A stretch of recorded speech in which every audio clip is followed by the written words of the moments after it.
welcome back to the Petty Brothers, Richie, Mark, and Timmy. We're going to continue on with our audio presentation from Grandmother Petty this week. So, Grandmother Petty, she's going to be our special guest.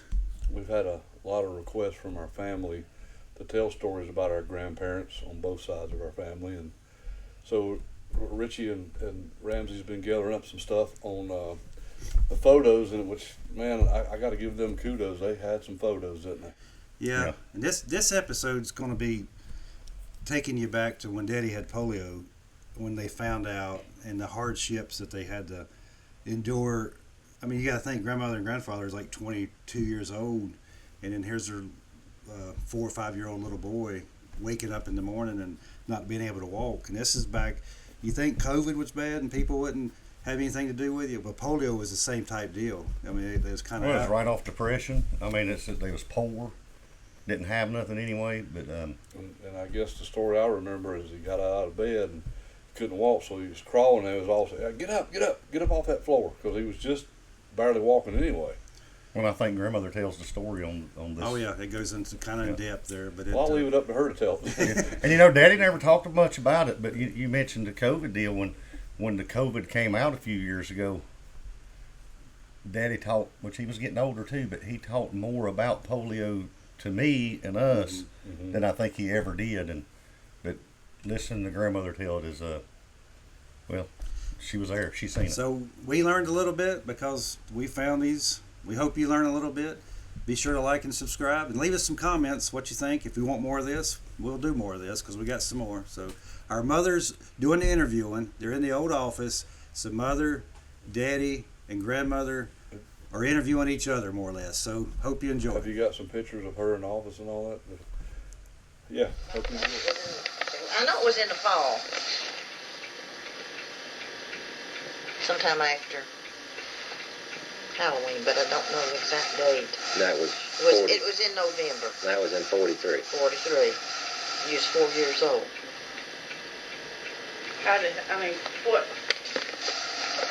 What was the symptoms? He just got up one morning. I said some breakfast, and they was in there, and so I told him come on and eat their breakfast, and he said I can't walk. I said get up from there and come on in here. And so I looked around and heard him and Richard coming. He was crawling. I said, Mars, get up off of that floor. Because it was cool. And he said, Mother, I can't stand up. And so I went to him and he couldn't. So then I took off and took him to the doctor. And he said he thought that's what it was. So then we went through all the ordeal. At the time, wouldn't any of the doctors in this area, nobody would take him, would they? No. That Dr. Ravenel in Greensboro said that we finally got a hold of him, our doctor did, and he finally said that if we'd bring him up there, he would come out to the car and examine him. And I said he's not examining no child of mine out there in the car and it's cold. And so, and they wouldn't take him to none of the hospitals. And so our doctor called Duke, and they said, bring him up. So there we went. What happened when you got there? They was almost standing at the door waiting for us. Because we drove up and Lee went up there, and he said, where have you been? And Lee said, well, we've been on the way down here. And he said, well, we expected you'd be here 2 hours ago. Then I guess it took us about 2 hours to go down there then, when we went. Yeah. So we put him in, they examined him. They said, yeah, that's what's wrong with him. We'd have to leave him. Of course, we knew we'd leave him down there. Have to leave him down there, and they put him in isolation. And I think it was 2 weeks that they said they didn't want us to come down there. Well, it was a long time before you could even put your hands on him, wasn't it? Uh-huh. But they didn't want us to go, and I believe it was 2 weeks. I know it was as long as 10 days, because we couldn't go in where he was. And they said it would upset him. And so I didn't go. If you think that ain't hard, you just try that sometime. Well, I know you've told me before it's one of the hardest things you've ever done in your life. How did he take it? He was telling me that he had a fit when we left. I don't know how he took it. But I know one thing, when I went back, he wanted to get out of there. When He you was went back still- to see him, were you able to? He was still in my isolation. You still And couldn't I know. touch him. I had to, like I told him, I had to talk to him through a little hole there. And he wanted to come home, but then the next time I went, they had him out in the room. Well, he's told me that y'all always took a lot of bribes down there to him. I think that's his biggest. I guess he remembers that more. He than remembers anything. the bags of chewing gum more than anything else. And I mean, he remembers that, and that's what he's talked about. That. I mean, Well, you that's his see, I most couldn't vivid take memory. him a lot of stuff, and he didn't need candy. But I could take him chewing gum. They didn't care, if he had chewing gum. But it was hard to get, wasn't it? Yes, that was during the war, and you couldn't get it. You just get a pack now and then. But Lee knew these people that run the service station in Greensboro, and he told them about it. And so every time they could get a box, they just let Lee have the whole box. So one time I carried him a whole box. And he had this boy in the room with him, and so when I went back, I went 2 or 3 times a week. And when I went back, I carried it one time, and I told him how to do with it, what to do, And so he said, okay. So when I go back, he wanted more chewing gum, and I said, what was that box I gave you? I brought you. And he said, oh, me and John chewed it.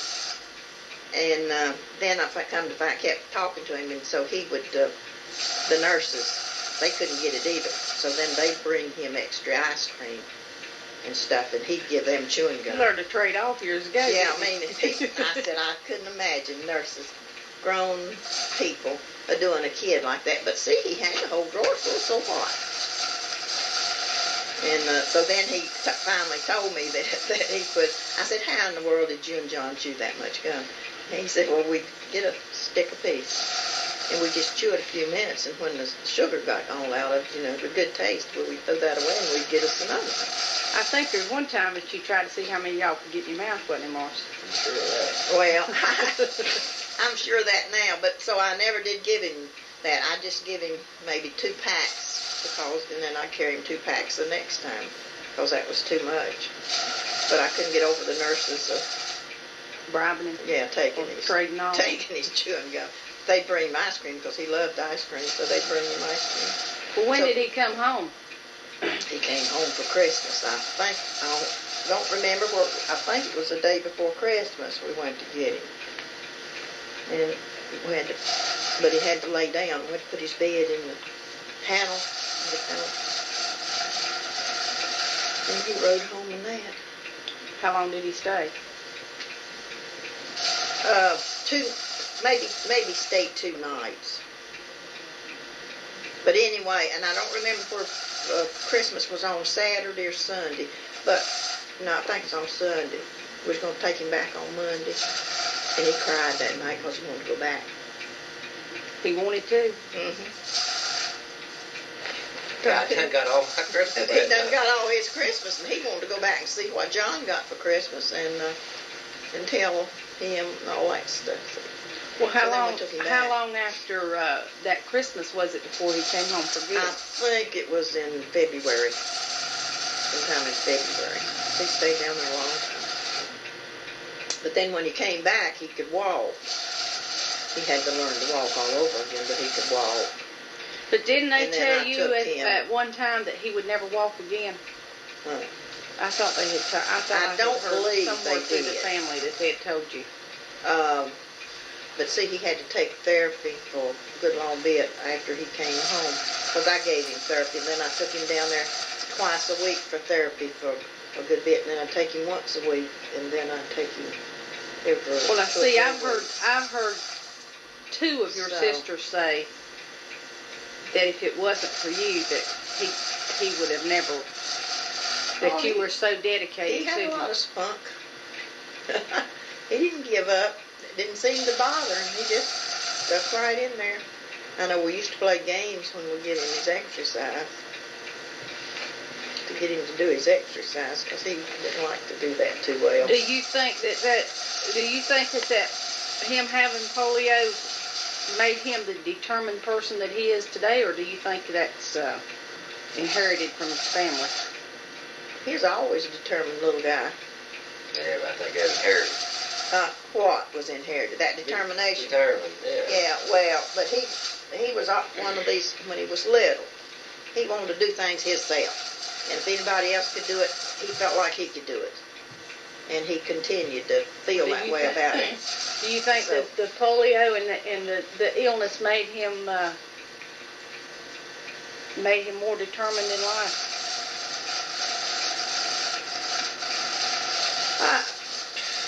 It's just hard to say. It changed him. It made him more, I think he was, what do I want to say? He was pretty easy going, but it seemed like it give him more temper and that type of stuff. So maybe that was determination. You From being know. a good little boy to Well, no. Well, you was just determined you was going to do it, and you do it, regardless of what it was. You do it.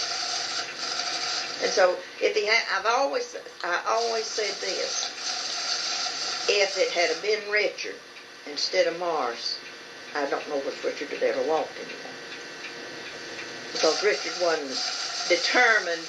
Now, if he'd set his mind to do it, he'd do it. But he was one of these. Papa always called Richard lazy boy, because he was one of these easy going and all this, and he called Marsh Little Henry. You remember Little Henry in the funny paper? Uh-huh. How he was into this and into that, always up a going and a doing. And I said if Marsh hadn't had all that determination, I didn't know where he'd ever made it. See, because he is completely paralyzed from the waist down, and stayed that way for. When we brought him home, he still couldn't. They wouldn't let the sheet touch his feet. And he'd been there, a month or 6 weeks. And he was on the road to recovery.